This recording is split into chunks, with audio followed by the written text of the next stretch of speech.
White gravy शाही पनीर बनवण्यासाठी 1 cup पाणी एका पॅनमध्ये गरम करायला ठेवलं आहे। त्यामध्ये अर्धा चमचा मीठ घालत आहे।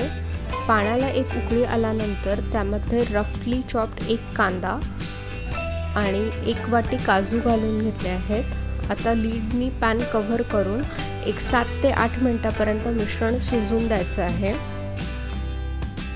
7 ते 8 मिनिटांनंतर काजू आणि कांदे हे व्यवस्थित शिजलेले आहेत आणि आता गॅस बंद करून हे मिश्रण थंड होऊ द्यायचं आहे। थंड झाल्यानंतर मिश्रण एका मिक्सर जारमध्ये ट्रान्सफर करून घेत आहे आणि त्याची फाईन पेस्ट बनवायची आहे। अशा प्रकारे व्हाईट ग्रेव्ही तयार आहे। आता सेम पॅनमध्ये 1 चमचा बटर वितळवून घेतला आहे। त्यामध्ये ही व्हाईट पेस्ट घालून घेत आहे। कांदा आणि काजूची व्यवस्थित मिक्स करून घेतला आहे। आता यामध्ये थोडंसं पाणी घालून मिक्सर जारमध्ये उरलेली ग्रेव्ही काढून घेतली आहे। ह्याच्यात पुन्हा अर्धा चमचा मीठ घातलं आहे आणि 3 चमचे दही घालून सगळं व्यवस्थित मिक्स करून घेतलं आहे। आता अर्धा चमचा मिरी पूड घातली आहे आणि ती सुद्धा सगळं व्यवस्थित मिक्स करून घ्यायचं आहे।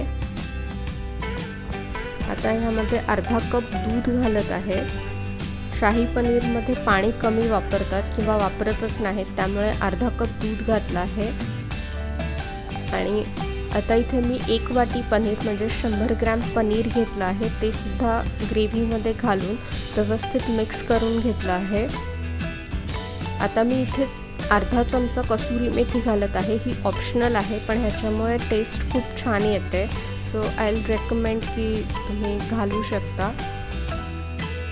आणि आता पॅन पुन्हा कव्हर करून 2 ते 3 मिनिटांपर्यंत शिजून द्यायचं आहे। ही रेसिपी तुम्हाला कशी वाटली ते मला कमेंट्समध्ये सांगा। आवडली असेल तर लाईक करा आणि अक्षताज किचनला सबस्क्राईब करा।